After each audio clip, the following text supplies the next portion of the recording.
கங்கணரேகை தோன்றி சுக்கிரமேட்டில் அடியைத் தொட்டு சந்திரமேடு முடிய வளைந்திருந்து, அத்துடன் கங்கணரேகை தொட்டு சனிமேடு வரை நீண்டு விதிரேகை சென்றிருந்தால் வாழ்க்கையில் கடினமான வியாதிகள் ஏற்படாது.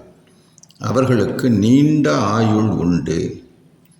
ஆயுள் ரேகையில் கரும்புள்ளி அல்லது பிளவு தோன்றினால் அந்த வயதில் கொன்மம், புற்று, கழலை போன்ற வியாதி ஏற்பட்டு ஆபரேஷன் செய்யப்படும்.